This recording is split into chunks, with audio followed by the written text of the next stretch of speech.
And we have a guest, Mom. We do have a guest. We have Rob Rosen here, right? Rosen? Rosen, yes. Okay, cool. Sorry. We had a moment of like, is that right? Yeah. Some people say Rosen or Rosen, but nope, Rosen, you got it right. Cool. Okay. Cool. Love that. Talk went up.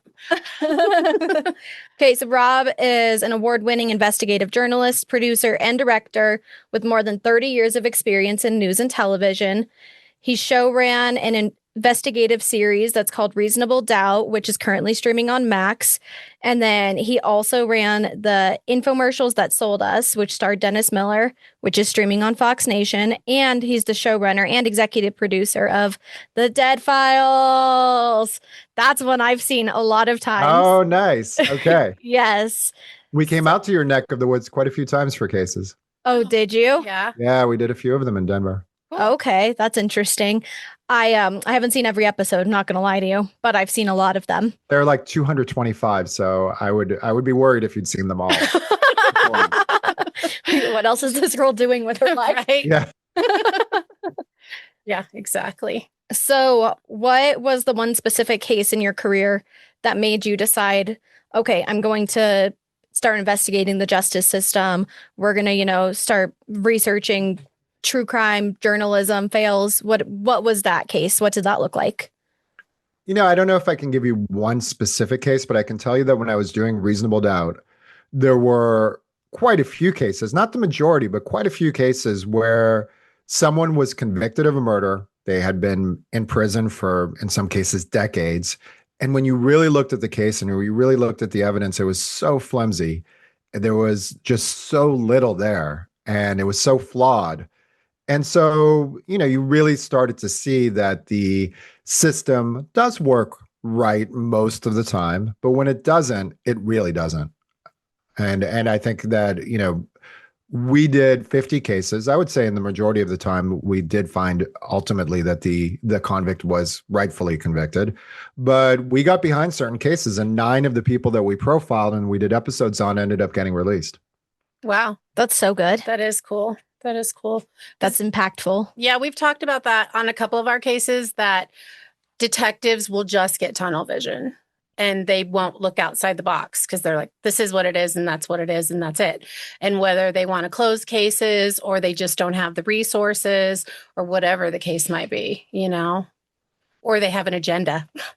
Yeah, I think it can be all of those things. I also think, sometimes in big cities, there's a real huge pressure to close cases and to get conviction rates up, so that the attorney general who's going to run for office or the mayor is able to point to it and say, look at the success that we've had. So I think a lot of the ones that we found where there were a lot of wrongful convictions was sort of getting to the mid to late 90s, where you had the crack epidemic and the public was clamoring for convictions. Mm-hmm. And you started seeing these police forces were overwhelmed, and they started just doing some sloppy casework, I think. Yeah. Well, that makes sense. Totally. Well, and we talked about that too in one of ours, that they conviction rate and about the politics behind it. And so that was kind of sad and kind of frustrating, because that particular case, the person was innocent and they ended up getting put to death before it came out that they weren't guilty. So, yeah. And then they found the real perp years later. Yeah. So yeah, it's hard to make it up to that family then. Yeah, exactly. Right, of the wrongfully convicted. At least, you can take away someone's time, but at least if they're still in prison, they can enjoy some of their time left. Right. We had a case with a guy, Glenn Simmons.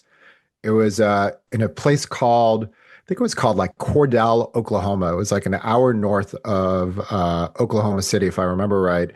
And he had been in prison for 45 years for what appeared to be a wrongful conviction. He finally did get out, but it was really amazing. He had lost most of his adult life to a conviction that was really shoddy, and there was very little. One of the things that I think people maybe do or don't realize is there's sections of the map of the United States where if an attorney general or district attorney is going to push for a case, they're going to have a conviction rate that's like well over 95%. Like the attitude is we trust the police, we trust law enforcement. If they're going through with this case, then it's probably right. And juries are just inclined to convict. There are parts of the country where it's the opposite. Fatima Silva, who is our attorney for reasonable doubt from the last 4 seasons, she works out of Oakland, and it's really hard to get a conviction there because juries there are just inclined not to believe anything that the authorities say. Okay. Yeah. Well, and that makes sense, right? Regional. Yeah, you just would like to think that that kind of thing wouldn't matter. That ultimately, right, juries are, we would hope, maybe it's idealistic, juries are weighing the evidence and seeing if the prosecution is proving their case. But we know that that's not necessarily the case. There are a lot of other factors that go into it. Yeah. Court of public opinion weighs in pretty heavily in a lot of cases, which sucks. And just maybe how people feel about law enforcement in different parts of the country, and how, and to get them to, I mean, look, the most famous case like that was O.J. Simpson. And that was one of the first stories I covered when I was working in the LA News. And I was a young guy and I was just starting out, but I was working at KCBS. And if you just look at the evidence of that case, it's the least mysterious case you'll ever see. There's a mixture of Ronald Goldman and Nicole Simpson and O.J. Simpson's blood on the gate of her condo, and then in his Bronco, and then literally leading up the steps to his bedroom. It's not a very interesting case on that level. Right. But because his defense team made the trial about the LAPD, the jury really got kind of mixed up, right? Instead of dealing with this particular case, they were suddenly being presented with the idea that this was a way to somehow right the wrongs of the LAPD historically, that the LAPD had historically committed against the Black community. A strange case to do it with. A very wealthy celebrity who lived on the west side of LA. Yeah. And I remember they made it about that Furman, right? About that he was not doing his job, or like he was the main focus of what was wrong with it. Well, if I remember, I was pretty young. I was a teenager, but okay. Yeah, they had a show off. They had when I wasn't around yet. All I've seen is coverage of it. Well, what they tried to do with Furman is they kind of set him up. There was F. Lee Bailey, who was this legendary attorney who was part of the Dream Team, said to him, "Have you used the N-word in the last 5 years?" And he said no. And then they found a woman who was working on a book, and she was interviewing cops to really find out, like, what's the real story about life in the streets in LA. And she tape recorded it. And of course, he had used the N-word all over it. And so, this is coming on the heels 2 years after the LA riots. So this was a really charged environment. And again, none of that really directly had to do with the evidence of, did O.J. Simpson kill his wife and this innocent person? All these other things were being brought into the equation. But unfortunately, I guess the point is, I think that happens in trials a lot. yeah, they muddy the waters, if you Yeah, will. but I think people bring things in, right? The question is, I've been on a murder one jury. The question is simply, did the prosecution prove their case beyond a reasonable doubt? That's your entire job. You're not supposed to solve the case. You're not there to right historical wrongs. You're there to simply answer that one question. Mm-hmm. And I would say in the case of O.J. Simpson, just to use as an example, because it's well known, the answer is a resounding yes. But because so many other things were brought into the equation that didn't belong there, it was muddying the waters. Was the LAPD historically racist? Did the LAPD harass Black residents in the past? And those questions were probably yes, but it really had nothing to do with this case. Okay. Well, That's yeah, fair. it's fair. Very That's fair. Yeah. Yeah. Okay. After more than 30 years in television and journalism, what still shocks you? Just how shoddy the journalism is. I think that I think when I started, there was an old school that I was being taught. Like I started in the early 90s. I know, Daphne, you weren't around yet, but But when I started, the old school journalists, that first wave were like starting to leave the business. And so I was lucky enough to be coached and mentored a little bit by some of them. And they had ethics. They had journalism had to be balanced. Some of them didn't even register to vote because they didn't want anyone to think that they had any sort of a bias. They felt really strongly that you had to challenge authority, that you had to be a check on power. And you get both sides of every story, and you go after people in power no matter who they are, what party they belong to. And I think all of those things have sort of been lost. And journalists these days, I think, are more outcome based. They sort of know, depending on the network, what they want their audience to think, and they sort of are working backwards. So they start with the conclusion. My book that's coming out next week, Crimes of Omission, I go through a lot of what basically are true crime cases.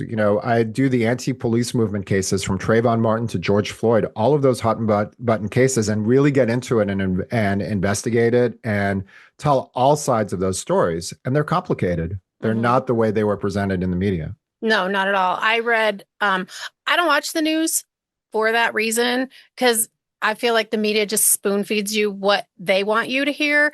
And like you said, it's based on the network and their bias. CNN does this and Fox does this. And like, what is the real deal? It's hard to know. So I just don't watch the news. I read stuff and I'll listen to like NPR, the BBC, stuff that I really want to know about, but I don't want to hear this person's view of what happened when it's not the truth.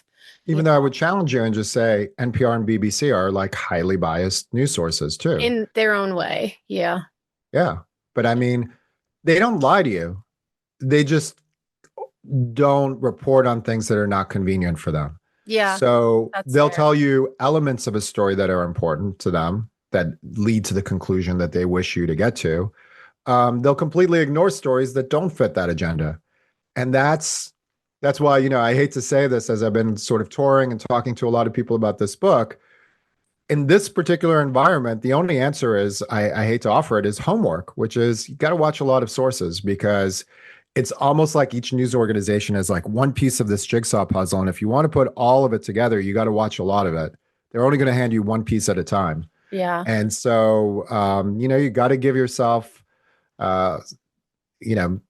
online, it's a little bit easier when you're reading, but read a lot of different sources, Wall Street Journal, and I mean, there's just a lot of sources, and when you read them all, a picture starts to emerge that's a little bit clearer. Well, that makes sense. Well, that's like what we do in our research, right? Yeah, is we read, 100 different sources and paint the picture from those 100 different sources, because some will say, said guy was wearing white shoes, and then 10 other articles will say, well, he was actually wearing gray shoes. So it's like, okay, one source said this, so that's probably not reliable when 10 others are reporting gray. Yeah, 100%. Right. Yeah, so we paint pictures frequently by reading many sources. Yeah. So I guess we just need to ingest our news like that too. Yeah, not just our research. Yeah, this is scary. I just don't want to know about half the things that are going on either, to be honest. But ignorance is bliss, I guess, sometimes. Yeah, no, hey, I'm sure I would be a happier person if I wasn't constantly watching the news and reading different news sources. So. Yeah, definitely. You probably have the right idea. Maybe. Ignorance is absolutely bliss. Yeah. In that case. So segueing into the book, what was the tipping point that made you decide that it was time, that now was like the place for Crimes of Omission to come in? That, it was now, not 10 years ago.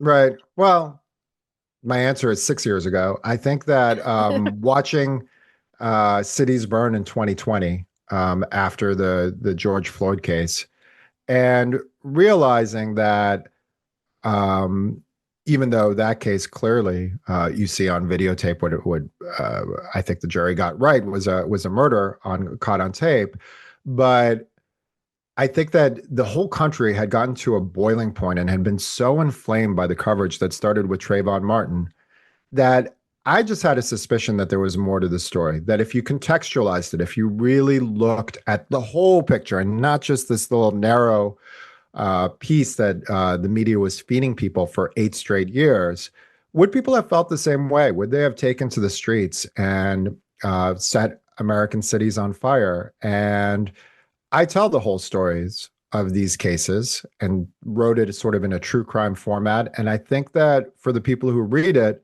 I think they're going to come to a very different conclusion. I mean, I've shown it to some people who even covered these cases, and they were saying, wow, there were things in there that I just didn't even know. I think that in some of the cases, the media really distorted it and got it wrong. And some of these officers who had their lives ruined, it was unjust on their part. They acted in accordance with police guidelines. But overall, this idea that people had that just literally thousands of people of color were being hunted on the streets of America was just not true and not backed up by any of the data. No, No, not at all. no, not at all. Yeah. You argue in the book that the biggest distortions in the media often come from what's left out instead of the outright lies. So what inspired that perspective? Well, I think it's like I think crimes of omission. Look, when you work in a newsroom in a big city, there's usually a lawyer there. And even though news organizations will get themselves in trouble, like Fox did with Dominion, that cost them almost $1 billion. Like, that's not a mistake they want to make too often. And whoever okayed that was in a lot of trouble. So generally, you're going to find that news organizations will tell you the truth. But will they tell you the whole truth? Will they give you the entire picture? So in the case of, let's just take Michael Brown, which really started this movement in 2014. So there were pieces that they told that probably your listeners know, right? That Michael Brown was a teenager who got into some form of a confrontation with this police officer in Ferguson, Darren Wilson, and then Michael Brown ended up getting shot. Now, crimes of omission.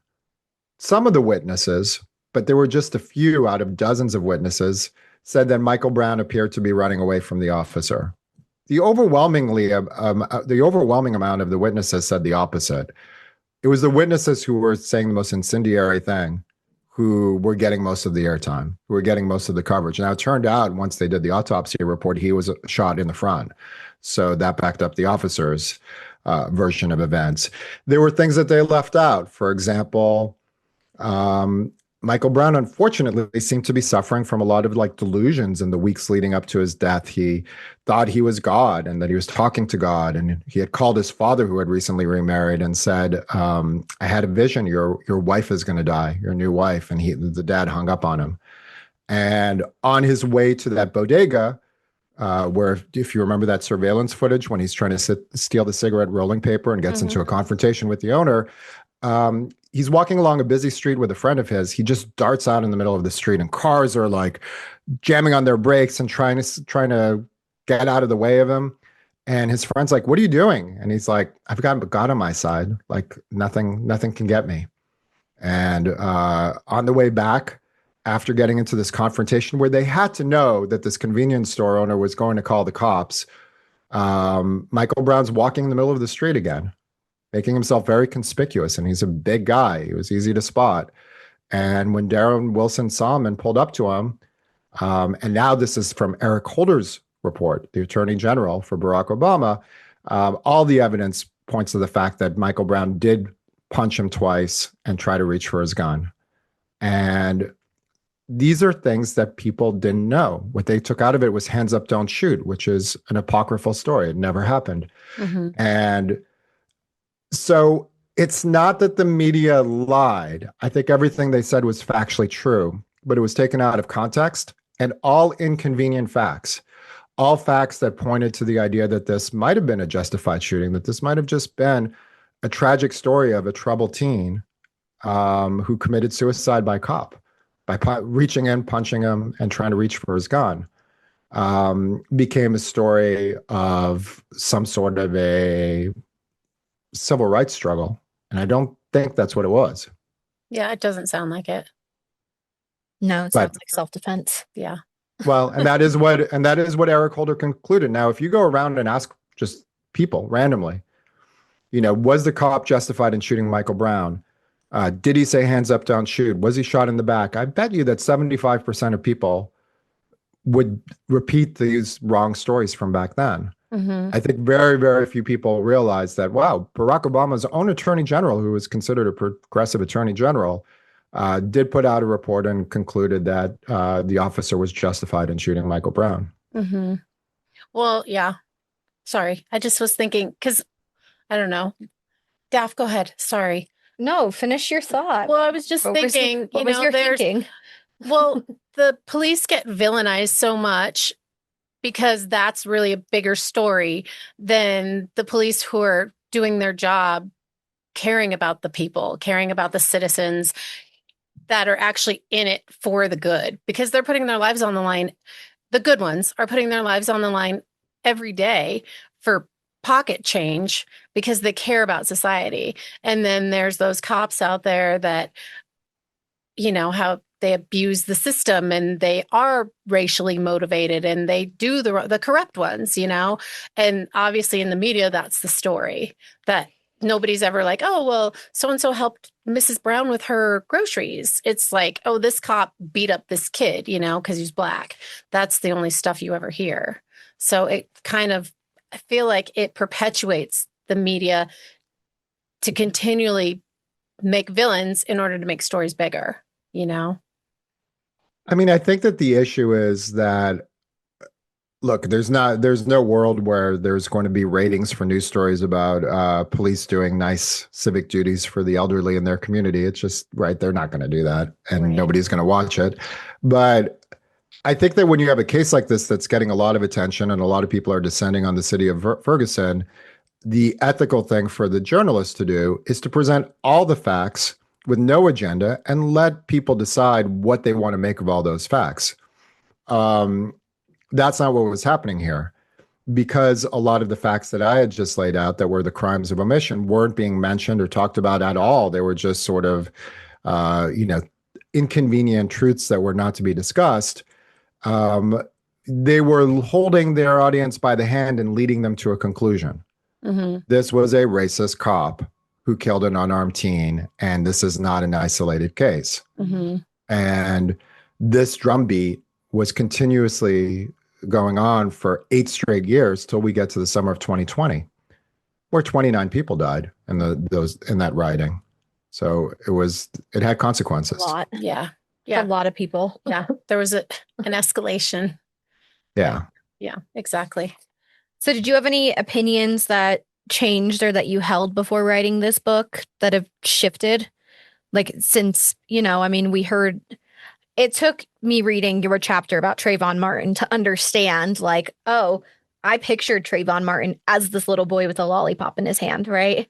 Yeah. I didn't picture him as a teenager who was walking, who was just walking home. Like, they portrayed it in a totally different light when I Right. heard about it. Yeah. So for anybody who doesn't know, when you close your eyes and you think of Trayvon Martin from watching the coverage, those were pictures that you would see in on the news that were taken when he was like 13. And by the time of his confrontation with George Zimmerman, if I remember right, he was 17. And he was actually taller than Zimmerman, and he was a big kid. And the news was taking photos that the family's attorney, Benjamin Crump, had given them, which showed a sweet 13-year-old boy. Now, the reason that he was doing this was to implant in people's minds and future jurors' minds that George Zimmerman, a grown man who is a big guy, is getting into a confrontation with a child. And that wasn't true. But I call it a crime of omission because, it was Trayvon Martin, right? So it's shifting context, shifting focus, withholding information. These are the ways that the media will distort the news. Rarely an outright lie, right? They're not going to show a picture of somebody else. Mm-hmm. But it was deceptive and it was distorting. Yeah. Yeah, that one part where you wrote that was one of the news channels that they just edited the 911 call. And basically he was like, oh, there's this kid, or like, there's this guy and he looks suspicious. And then it says, and he's Black. or whatever. They cut out the part where the 911 operator is like, is he black? Is he white? Is he, describe him. And Yeah, I believe like, that was, I can't remember. It was one of the morning shows. I think it was ABC. yeah, I And the think it's a producer day did show. and the producer did get fired. But that was an example of this, the network in that case, the quiet part was said out loud, which is we are going to stack the decks in this case to sort of reach a predetermined conclusion. I mean, I remember watching, I went to Vanderbilt, they record all of this. They record every newscast, like since the late 60s. And I'm watching like Anderson Cooper's coverage with the attorney. And the questions were just such softballs. There was no skepticism. They weren't even open to the possibility, because we didn't know at that time. They weren't even open to the possibility that maybe George Zimmerman was justified. Maybe Trayvon Martin was the aggressor. We didn't know. Mm-hmm. And but it was just sort of this, Anderson Cooper saying things like, well, I wear a hoodie around the neighborhood, but I'm not getting attacked. And it was like, this isn't news coverage, right? You're sort of throwing softballs to a family attorney who is going to look to get damages. But the role of a traditional newscaster would be to be polite, but ask some difficult questions, Mm-hmm. right? Witnesses say that it looked perhaps like Trayvon was on top of George Zimmerman, attacking him. What's your response? And, and maybe not running the picture of him when he was 13 years old in the coverage, because that is pretty incendiary, Mm-hmm. and stacking the deck. So, yeah, I to circle way back, because Daphne, I think you asked me what was the thing that surprised me the most. I spoke to like dozens of people who are really high profile in journalists and news managers and even CEOs. Some of them I had worked with before and knew, and some of them I hadn't. But I think the biggest thing that really surprised me is how quick journalists in these organizations, because of this cultural moment, were ready to sort of look the other way as they saw the standards of the profession get trampled. And I understand it because I've been in newsrooms forever, and the culture can be strong and you can get marginalized really quick if you're like one of the people who doesn't get it. Mm-hmm. And so this was a runaway train, and I think it just kept feeding on itself and feeding on itself. And, I do get the sense, because you notice, by the way, they were covering these stories round the clock, cherry picking cases where it was a white cop and a black suspect, round the clock coverage. You notice that they're almost all not covering them anymore. And the funny thing about it is, not funny, the tragic and bitterly ironic part of all this is that police shootings have actually gone up since all this happened, but the media just moved on. And so it went from inciting the public, cherry picking cases, not contextualizing what was happening, to just pretending the story doesn't exist anymore. Neither one is right. And the media could never find its equilibrium on this story. Mm. I also think it was interesting, though, that you just said that they were covering these stories of white cop, black person. With George Zimmerman, he was mixed. He wasn't white. And Right. they said, you said in the book that he had an outwardly, like, that he looked black, but that he identified with his Hispanic heritage. Yeah, his mom was half Afro-Peruvian, so he could have, but whenever he filled out forms or voting registration, he would say Latino. Yeah. So But that's that also was the interesting. case, Philando Castile out of Minnesota, which was another case that I do a chapter on. The cop in that one was Latino as well. So yeah, there was things were quickly overlooked if it fit the story or the narrative.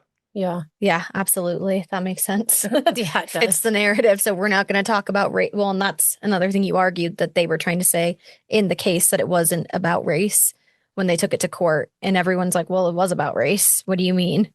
Right. Like, we're going to omit this because it's fitting of the story now, Yeah. because it doesn't. And you would think that they Right. would correct, right? Like in a lot of these chapters and a lot of the cases. And again, I hope, for your listeners, I mean, I hope they get the sense that it really does read like a true crime story, because that's my background. But in a lot of these cases, you would have public outrage, you would have crimes of omission where they're only telling part of the story. There was a lot of hand wringing, and then finally charges would be pressed against one of the officers, and either it would go to court, like in George Zimmerman's case, or like in Freddie Gray's case, and juries were acquitting, mixed race juries were acquitting these officers, or I guess in George Zimmerman's case, you would say, a law enforcement figure, I guess, or a volunteer, or, and this goes all the way up until Derek Chauvin, or grand juries weren't even willing to indict. And the immediate conclusion was, well, that just has to prove that the system is broken and racist. But no one took a moment to think, well, maybe these cases, maybe we're not getting the story right. Maybe when a jury looks at all the evidence without prejudice, they're just not finding that the prosecution proved their case. Right. Yeah. Because Jillian sent us 2 chapters, and man, I'm like, I have to read this whole book. This is really good. Like, there's so much stuff. Oh, well, thank you. Yeah. There's just so much stuff that I didn't know, and when Daphne and I were talking about, I'm like, well, she was young, but I'm like, this was not at all portrayed this way, and it was very, I don't know, it's scary. And I think, honestly, that's probably about the time that I quit watching the news. So I'm just like, I just can't with this, I mean, I'm sure you found, I know just doing a little background on you guys, right? You've had some cases where things are tried through the media, and that doesn't mean that the media is getting it right. No. Yeah. Right. Yeah. Not even a little. Not remotely close. No. I'm so blanking on there. I always tell my mom, I'm like, I feel like the second after we do it, I just brain dump everything, because it's hard to hold on to these stories, right? My God. It hurts your soul to latch on and think about. And I always tell my mom, I'm like, I can't even watch true crime shows now. Like, I have such a hard time being like, okay, I have to research for the podcast, and now I'm watching true crime. It's like, I can't always forever live in this space. So anyway, I dump some things out of my brain. I totally get it. I mean, sometimes people ask me about a specific Dead Files episode, and we did over 200 of them. And I'm like, so many, I mean, some of them stand out, I'll never forget, but some of them is just like brain dump. Like, you cannot keep 200 plus episodes in your brain. Yeah. No, you can't. It takes up too much space. It does. Yeah, for sure. Yeah. But that's what I was going to say about that Johnny kid, the one that got put to death. Yeah, he got put to death because of this nun that was murdered. And then years later, it came out that it was this other person that did it, and that he was actually a granny killer, that he was going around just killing all these old women. And so it wasn't this particular Johnny kid, but the media, he had special needs. So the media took I think he had autism, was what they said. I believe that was his. Anyway, they took his being easily coerced into just totally flipping it into, oh, it was this kid, and now we're going to convict him. Everyone knows that it was this Johnny kid that murdered this nun. And so that's it. We're done with it, instead of ever questioning. This kid has special needs. We're coercing him into a confession that he never made. He'll tell you anything you want to hear. Right. Yeah. And it's not. That's something I learned doing Reasonable Doubt. Here are 2 things I learned just that have nothing to do with journalism, but just the justice system. One, I never really believed when they said someone was coerced into a confession. That always sounded like BS to me. And I do see, from covering these cases, that can happen. There is a personality type, right? I mean, there's a personality type, I would think it's the majority, where you're not going to get someone to admit they did something they didn't, unless you're like, torturing them physically. But, we saw some cases where someone really seemed to think like, I don't know, maybe if I just tell them what they want to hear, they'll leave me alone, which doesn't seem logical to me, but I see that it can happen. But the bigger thing I figured out was that witness testimony, when it's someone you don't know, is really unreliable. So it's one thing, if you see a friend or a loved one doing something, that's probably pretty good witness testimony. You know them. But if it's a stranger that you later have to identify out of a lineup, or, you don't know them, you didn't get that great a look at them, like, that can be super unreliable. Yeah. And there are a lot of false convictions because of that. Yeah. I think that's really true. Right. Yeah. A lot of false convictions. Yeah. Yeah. Well, and Reliable witness people. testimony is notoriously because people get a picture in their brain too. And then it fits the closest one. You know what I mean? And not the one that actually did it or didn't do it. So It's interesting when you have like cases like, again, this is before your time, Daphne, but there was a story out of Los Angeles, the McMartin preschool case. And basically all these nursery school students, I guess they ended up charging the people who ran this nursery school with sexual assault. And basically it turned out that these were like forced memories. And maybe some parents who had some questions were just kind of implanting these memories, and it became this kind of mania. But anyway, as best as I understand it, I haven't studied it that closely. But those people were acquitted, and it was basically agreed after the fact that nothing had really happened. yeah, they accused him of sexual assault and like devil worship and stuff. Like it got super heavy. It was like, really? And they're just putting these memories into these kids' heads. Nothing really happened. So really scary. Yeah. And like, so their lives were ruined. And like almost the same with George Zimmerman. Not that it was a false memory or anything, but like he obviously, not that Trayvon Martin deserved to die, but clearly it was self-defense just based on the autopsy, you know? Well, yeah, there was in the trial, which I write about. There were a couple things that really kind of destroyed the prosecution's case. And the first one is you had a neighbor who had really no axe to grind, and identifying by the color of the shirts indicated that Trayvon Martin was on top of Zimmerman and slamming his head against the pavement, which obviously then is self-defense if Zimmerman pulls out the weapon. And then you had that forensic expert who said that basically the injuries and the gunshot entrance and everything was consistent with Zimmerman's story. So, it's important for people to remember the jury is not saying, they're not finding guilt or innocence. They're simply asked to one side of the equation. You can think someone's probably guilty, but if the prosecution didn't prove their case beyond a reasonable doubt, you've got to say not guilty. That's why I always cringe when I see journalists saying, so and such a jury found someone innocent. That's not what they do. Right. And it's not the question that they're supposed to, right? I think people misunderstood that, like with Casey Martin. It's the difference. It's a big difference when you really think about it. It's a huge difference. They just didn't prove their case. Doesn't mean they didn't do it.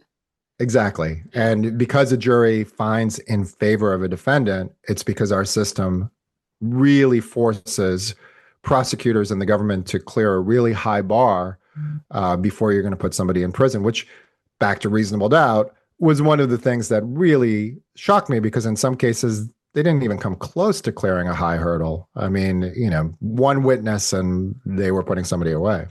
Frightening. It's very frightening. Yeah. But those were, I'm guessing, in the cases, right, where you got the conviction overturned. Yeah, I mean, I don't know that we got it overturned, but I think having the attention on it created the momentum to get a reversal. And in some cases, a couple of the defendants were, or the convicted felons were also exonerated. So, yeah, it was. Here's another thing I think I figured out.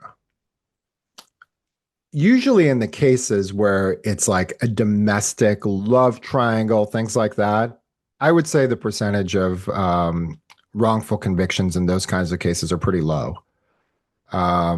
Generally, the wrongful convictions are like drug cases or a gang shooting or, street crimes where, especially in the 90s during the crack epidemic, cops just wanted to close the books on cases and show that they were tough on crime, and they were just speeding through it. And I think this is more conjecture than a fact, but I think probably to a lot of cops, maybe we got the wrong gangbanger in there, but we're just avoiding a future crime by doing that. It didn't seem like anyone was losing too much sleep over it. Right.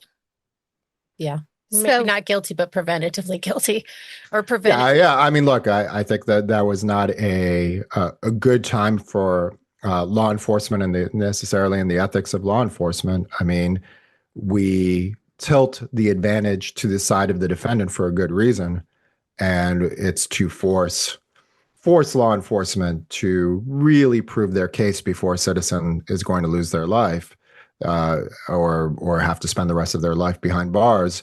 And when they're not doing that and they're just kind of like slamming things through the process, then obviously there's an issue with the way the system is working.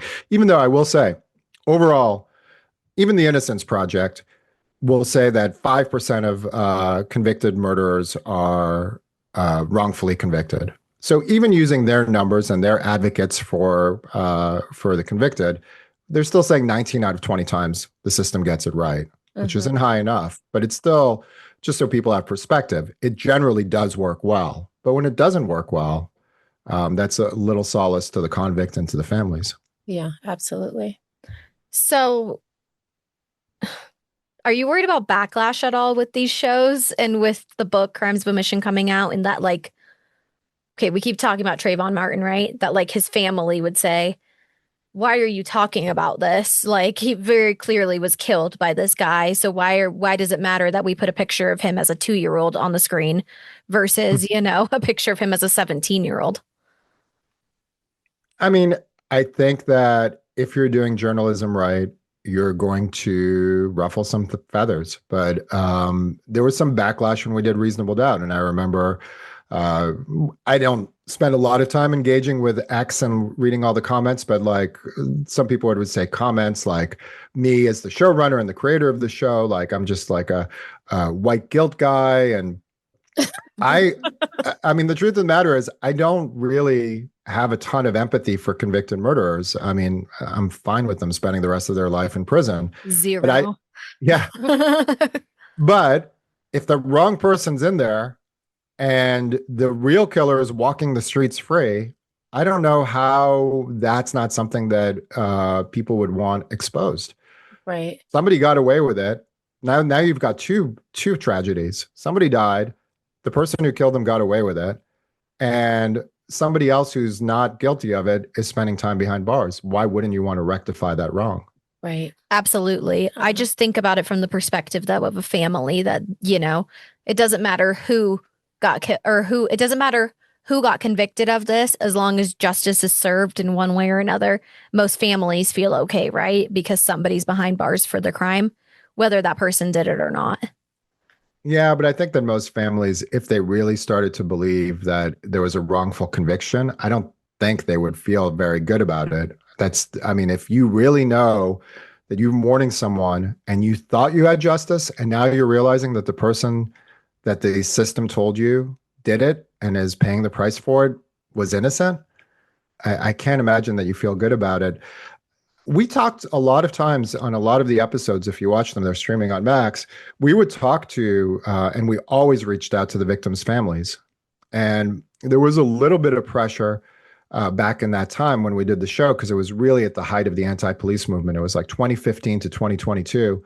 And there was a little bit of pressure to like lean on the side of like finding ways to get behind these defendants, these convicts.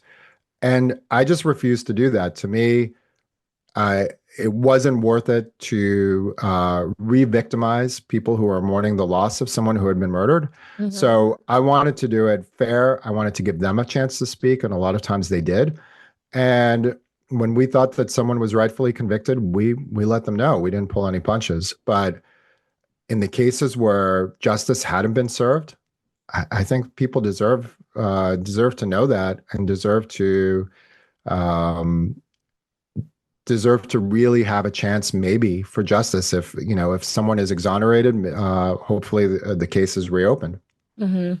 I did Tommy Lynn Sells, and this guy did a lot of time for killing. He spent, I don't know, I can't even remember, because again, brain dump, but decades in prison for killing this woman, because the daughter, who was a teenager, young teenager at the time, said that he was the one that did it. And there was like a little bit of evidence pointing to him, because he had had kind of a relationship with the mom, and he was convicted. And then later she saw Tommy Lynn Sells on something as she was an adult, and she was like, oh crap, like that's the guy. It's not this guy. So she helped get him out, and she called his daughter and was like crying, was like, I'm so sorry.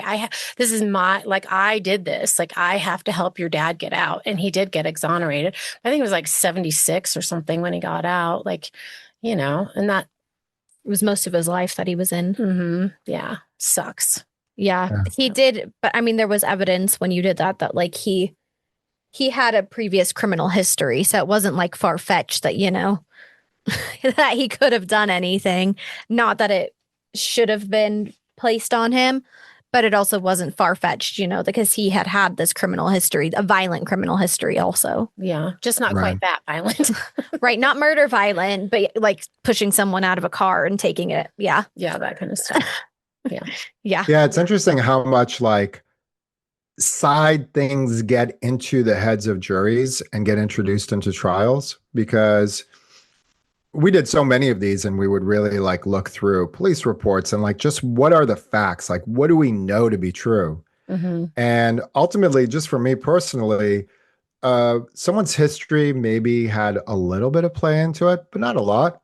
I don't know. If you are in a love triangle, maybe that's where you are going to commit your first murder. Just because you haven't done it before doesn't mean you're not capable of it. And right. And just yeah, I mean, everyone's got to get their first job. And, if you've got a long history, a criminal history, it doesn't mean, and that was the trap that a lot of police fell into with gang cases in the 90s and drug cases. So a lot of these wrongful convictions involved someone who had a very long criminal history, but it didn't mean they committed that particular murder. So yeah, it's interesting to me how much evidence that to me personally feels a little bit off to the side of what really happened gets introduced into these cases. Like ultimately, right, the prosecution's just got to lay out, it can be a circumstantial case, but lay out these facts as you know them that stand, and then a jury's got to decide if the pieces fit. Absolutely. All right, next. Sorry. Yeah. We're like, you guys have a question list. Yeah, and you're answering a lot of them before we even get there. So great. I have that We habit. love that. No, it's totally fine. No, that's great. That's great. But now I want to move on. You should throw in a random one in there that just has nothing to do with anything. What's your shoe size? No. Sorry. Are you going to brain. Are you going to gift me? I like Adidas. Yeah. Oh, Adidas. Yeah. Okay. I want to ask some Dead Files questions. Let's do it. Where won't you go back to? What was like the creepiest place you guys ever visited? And it's like, nope, I will not step foot back in this house or this building, this location ever again. It's just not happening. So I didn't get creeped out by too many locations. Like, when you're on set, you're really busy. Like it's a show for you, right? Not for Amy, but for us, it's like I've got a crew to watch and I've got to get coverage. And so you're not really in that mode. But there was one place that we shot in Virginia. I can't remember the name of the town, but I can visualize it. And it was a former slave plantation. And Amy had just done the walk, and it was really creepy. And I remember that the crew was out in a different part of the building, and I was down in the like basement area where slaves had been held. And suddenly it just got in my head, and it was really dark and it was kind of cold. And I'm like, I've got to get out of here. Like, I just had to go up and find the crew. That was really creepy. That's awesome. I would rather not go back to Kansas, but that has nothing to do with the paranormal. It's just my Kansas. What happened in Kansas? It just was Kansas. I don't know. I didn't get it. No, I understand that completely. I started school in Kansas and I stayed for 24 hours and I was like, I'm going home. Like, true story. Yeah. Unpacked me into my dorm and I was like, actually, I can't stay in Kansas. Were you in Lawrence? Yeah. Okay. I was in Lawrence. Which is actually the one pretty place in Kansas, but yeah, we were in Wichita like a few different times. Wichita is rough.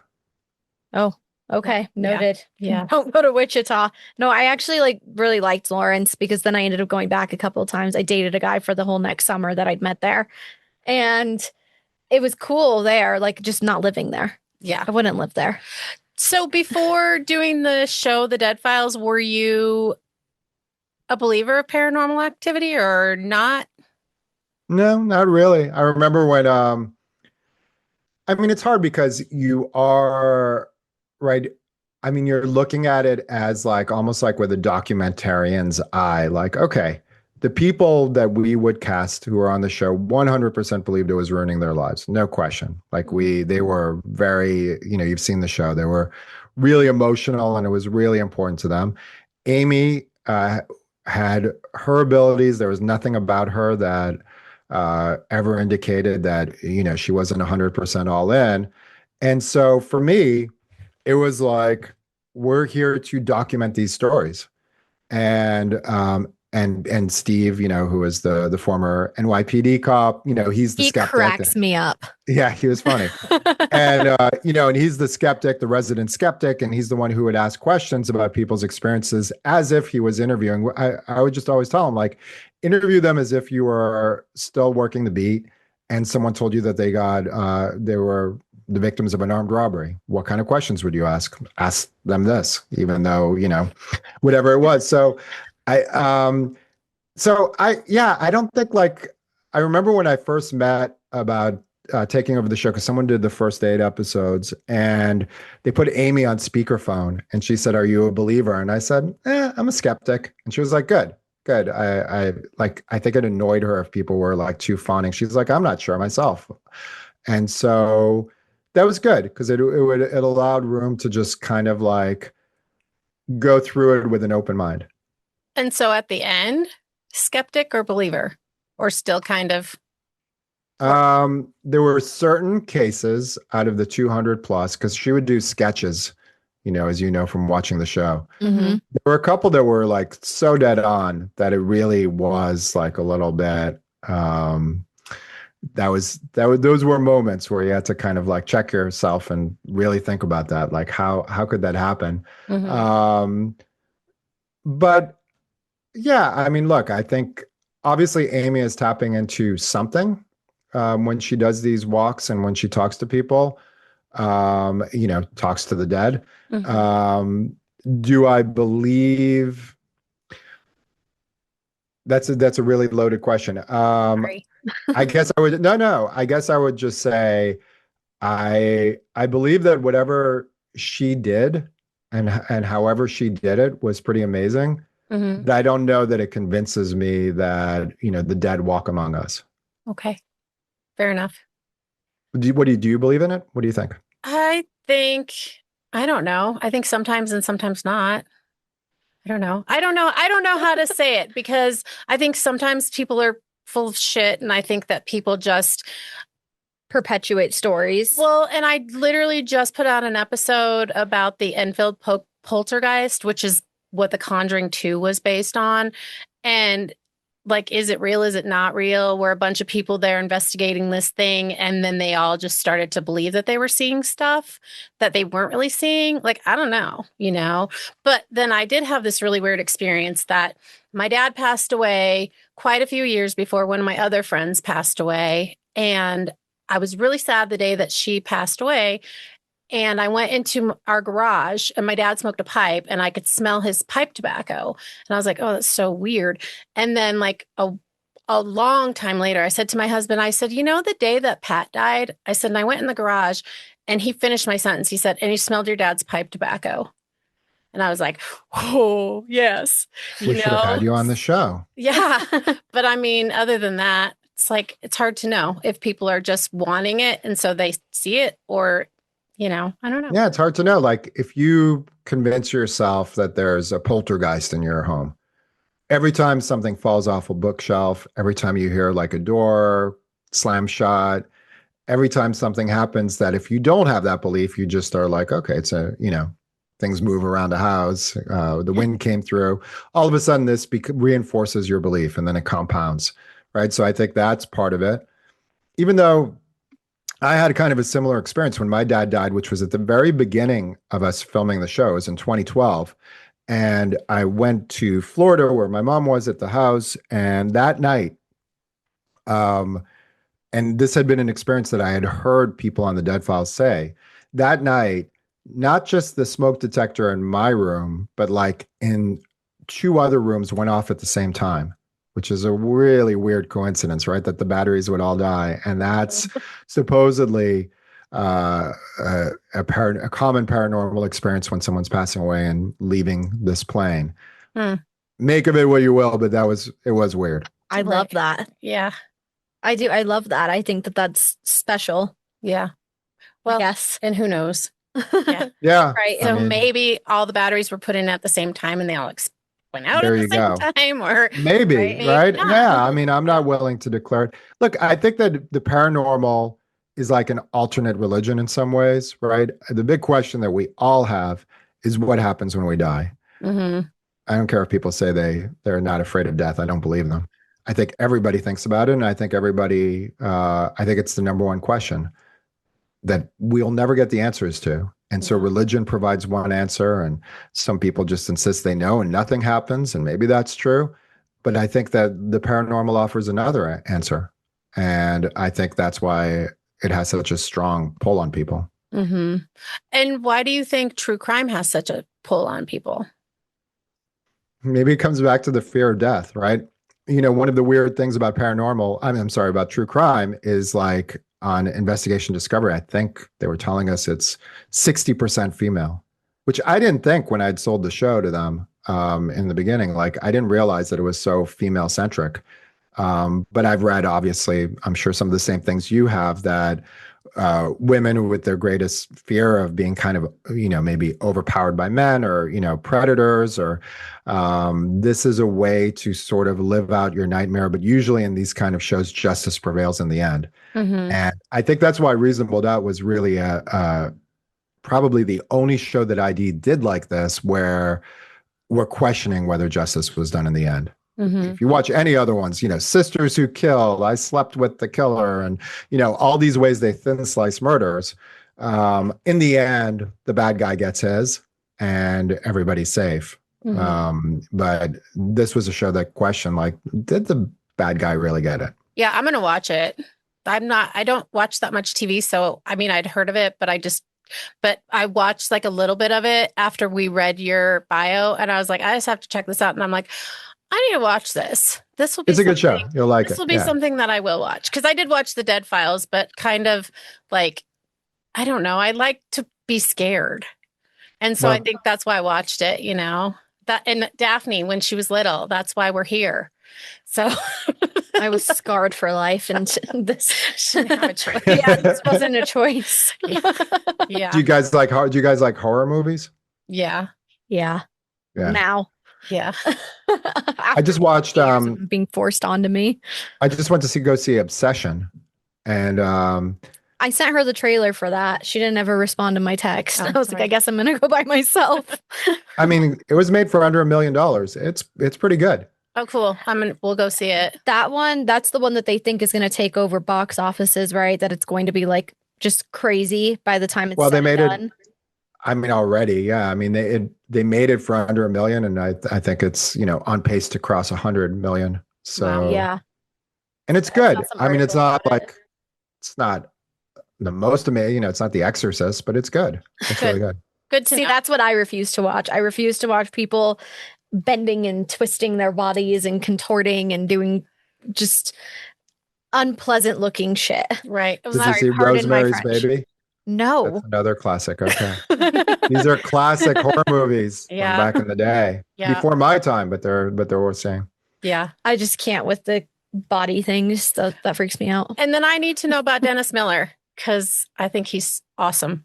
So It's great. I was so I sold the show because I always, after Dead Files and Reasonable Doubt, I was like, I need it. I've just been doing death for 12 years. Like, I need something fun. And I used to love infomercials. I just thought they were funny and campy. And I don't think I ever bought anything from them, but they were always on.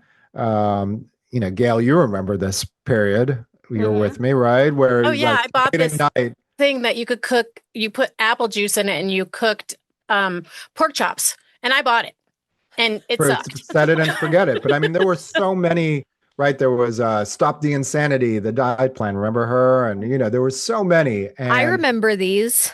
Okay. Wait, right. if you act now, Yeah, we'll throw in this. 100%. So Yeah. I got to interview and meet a lot of the stars of these infomercials, which was amazing. But anyway, so Fox teamed me up with Dennis. I'd always been a big fan, but I was a little nervous because he's so smart. It's a little bit intimidating. Nicest guy. And keep in touch with him, and he's great and really enjoyed it. And he's super collaborative and would just send me like texts sometimes out of nowhere and just say, they would just say, I just want you to know I'm really proud to be part of this project, which you don't get from anyone, trust me. No, yeah. And so, for someone who was already kind of legendary, that was nice to get. So yeah, I really enjoyed it. That's good. And it's good to know that he's an actual nice person too. Because he's brilliant. I just fangirl over him for sure. And then when I read that, I was like, oh, cool. She's like, this is amazing. Yeah. She's like, I don't know who Dennis Miller is. I'm like, oh, you're missing out. No idea. What's the most disturbing case in your opinion, like ever? Like if you could work on a case, if you could show a case, like write about it, what is the most disturbing one that you're immediately doing?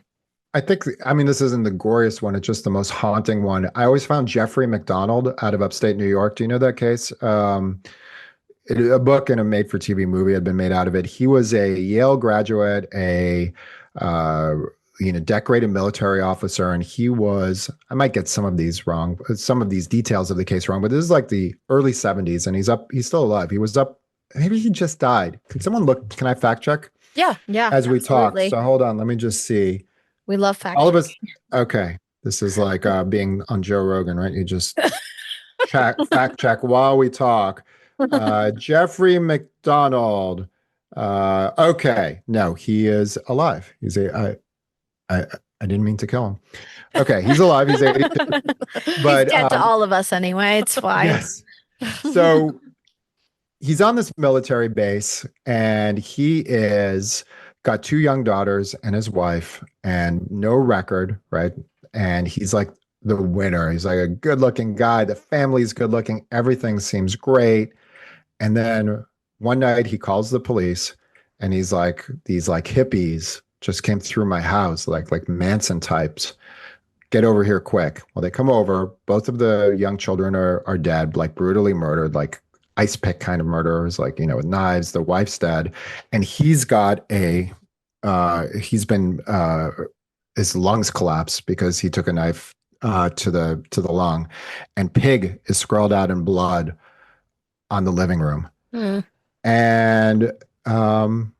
And so he's portrayed as the victim, and the father-in-law, his wife's father, just wasn't sitting right with him, and he couldn't let the case go. And this went on for a few years, kept pushing the police, keep looking into this, keep looking into this, keep looking into this.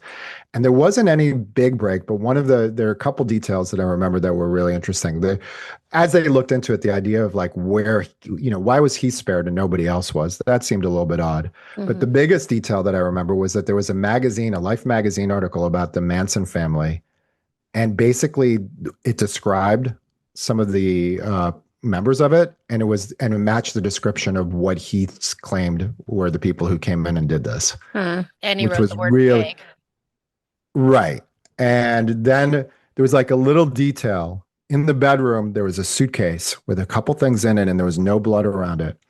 And there was just sort of this, this haunting thought, like, was his first impulse, like, get in the car and just drive and try to go into hiding. And then he thought better of it and stabs himself. But he's someone who always claimed he was innocent. It was a highly circumstantial case. He, to this day, has claimed he's innocent. I try to do a reasonable doubt episode on him because I'm just always been fascinated with the case. But basically his prison wife was like, well, unless you can guarantee that you guys are going to say that he's not guilty, we don't want to do it. So I said, well, we're not going to guarantee that. So no, we're not. But that case was just haunting. I think just haunting, obviously, because it just was like so unbelievably brutal. What would make someone snap like that? Mhm. Kill their young children. Kill, it's possible, it's been speculated that it was a fight with his wife. He kills her, and then the children could be witnesses, so he kills them. Ugh. Am I freezing? A A little little bit. bit. Okay. All right. Hold on. There, I'm moving again. Yeah, you're back.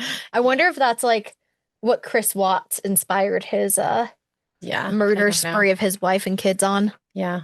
I don't know. Did you get the court documents on that? Did you get a look at it at all, or did you not because you I weren't think going to some do it? members of the staff were starting to pull some of it, but because we couldn't really get very far and we didn't have the cooperation. Like we never did an episode of Reasonable Doubt if the family wasn't on board and we didn't have an interview with the inmate. All of them involved inmate interviews, some of them in person. And if we didn't have those elements, then we didn't do it. So I don't think we spent too much time or resources on it.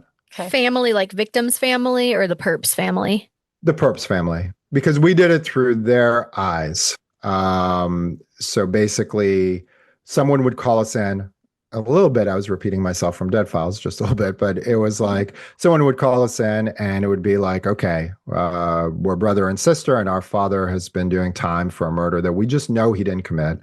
And we would talk to them a little bit. We would get their leads, like, all right, give us some leads that would show that he's not guilty. And we would reinvestigate those leads and then at the end let them know whether we were going to back the case or not. So if someone like Jeffrey McDonald wasn't on board and his wife wasn't willing to speak for him, then we weren't going to do it. So most of the cases that you guys did came to you then? You didn't seek them out? The first season, like with any show like this, nobody knows about it. So you have to kind of seek them out. So we would, a lot of Google searching and wrongful conviction and, and reaching out to families. And I mean, I would get pitched by the staff and I would probably throw out like 80% of them. Because if they just don't pass the smell test right away, if you hear the convict's excuse and it's like, come on, Right. in broad daylight, they killed someone and 8 people saw them and it's like, oh, they were all bought off. Yeah, we're not doing that. Right. And I also didn't want to do like too many DNA cases because you're just fighting science. If you say you weren't at a scene and your DNA is there, then, Yeah. what are we really talking about? Yeah. Yeah. Well, in that Tommy Linsell's one, that guy, they said that they had his DNA at the crime scene because in her diary, she had written that she had had a relationship with that guy, but it really wasn't his DNA. But they got him convicted based on the fact that they said it was his DNA. So And they didn't bring in a DNA expert who would testify that they did find it there? I don't know for sure about his trial, but they got a conviction based on the fact that they said that his DNA was at the crime scene and it wasn't actually. So, but this was what Tommy Linsell's, it was the 70s. So it was really pre-good DNA. Oh, yeah. I mean, OJ, go back to OJ, that trial was 94, 95. That was like brand new then. Barry Scheck, who was part of the Dream Team, who would go on to found the Innocence Project. That was like one of the first times we had ever heard about DNA. And I remember that they asked the jury forewoman, Brenda Moran, about it. They said, didn't the DNA evidence sway you at all? And she just said, DNA schmiene. I remember that. Like, yeah. I remember. So it was not common. Yeah. I remember just from like the recent stuff with him and him dying and all this stuff coming back out, I do remember just seeing a snippet of that when I was a kid. I don't remember, but yeah, DNA was just like. You got to keep reminding me you were a kid. Well, sorry. I'm old now. That makes you feel any better. So is there any chance for either one of these shows to have a reboot? Oh, I like the way you're thinking. Never say never. Never say never. I mean, I would love to do Crimes of Omission as a limited series. And I think that's something, once we see how the book does, that's something that I might explore because I think that would be interesting and visual. And in order to show people, right, you could show people coverage and then sort of expand it and say, but this is what was not mentioned. And then go through all of those things. I think that would be incredible. Because like I said, just reading those 2 chapters and the way that you wrote it, totally fact-based. And while you're reading it, you can see it. And so that to me is like a good book, you know, Oh, and well, it's thank you. true. So appreciate it. But I guess we don't want to keep keeping you because you probably have stuff to do. This has been a blast. Can I plug? No, it has been. I've enjoyed talking to you guys. Can I plug the book? Oh, Yes. yeah, That's duh. why you're here. Absolutely. Shameless plugging. Yeah. Where can we get it? Where can we buy it? When It's does it called come out? Crimes of Omission by Rob Rosen. And online everywhere. You can get it on Amazon, Barnes & Noble, Target, wherever you get your books. Order now. It releases Tuesday. Yep. I don't know when you run this. June but, 2nd. We're going to drop it on June 2nd. Yeah. It's released today. Today is the release day. It's coming out today, folks. Yeah. Yep. We just time machined it. It's Yeah. coming out today. We're excited. So yeah, I think for your audience in particular, I think they'll enjoy it. I think it does read like a true crime story, and it's like each chapter is its own little mystery. For sure. And well, Daphne's trying to start a book club with our listeners. So we'll see if we can get them on board for this one. Yeah. Nice. We are Trying trying to start a book club. All right, hold on. The book on Jeffrey McDonald, you got to include this. This book really, I read this as a kid, and it truly, sorry, I'm doing this thing again, but I'm going to Okay, check. I'm pulling out my pen. I'm getting ready to write this down. Okay. This book was I just remember reading it as a kid and I couldn't put it down. It's got Fatal Vision. That was the name of it. Okay. I mean, it's an old book, but it's just the way it's written. It was so haunting. I And love really, that. I remember reading Helter Skelter too. Ugh. Years later, and that was really eerie and haunting. That was written by the detective. Not the detective, the prosecutor. Yeah. Yeah, Vincent Bugliosi, who's since died. But yeah, that was really like just the level of mind control is very haunting. Very frightening. Yeah, it is. Yeah. Scariest person because he never did anything himself. Yeah. So much. And thank you so much for coming on. We really appreciate it. Yeah, this has been a blast. This was fun. Thank you, guys. Yeah. Thank you. And good luck with the book. And if it becomes a show, we'll definitely watch. Okay. Thank you. I appreciate it. All right. Thanks, guys. Really nice meeting you. You as Nice well. to Take meet care. you. Thank you for your time. Bye-bye. All right. Bye-bye. You see, there was nothing to be nervous about. We had fun. And we had a great time. Yeah. Thank you. Thank All you. Okay, we hope everyone enjoyed that interview with Rob. He was great. So thank you again so much for Rob for coming on and his publicist, Jillian, for setting this up for us. It was wonderful. You can follow him at Rob Rosen 14 on Instagram. And again, you can get his book, Crimes of Omission, anywhere where you get books. Comes out June 2nd. I was going to say, do you have anything to say? We read, we got the first and 10th chapter. They're great. We were able to read, and great. Awesome. Absolutely. Very informative and yeah, we will be picking super up well his written. book. Yeah, we'll definitely be getting the book. And you can comment on our Instagram if you want to have a book club and go over this book, and we can send Rob our questions. We can ask him all of our burning questions now if we desire. Yeah. Anyway, yeah, give him a follow. Check out the book. It's going to be fabulous. The whole thing. We know the first and the 10th chapter are fabulous. So the rest of it's going to be fabulous and make you question everything you thought. So that's also brilliant. Yeah, absolutely brilliant. Yeah. And then you can follow us on Instagram at That's Disturbing Podcast. You can send us a Gmail, that's disturbingpodcast@gmail.com. And that's all we got. Bye-bye.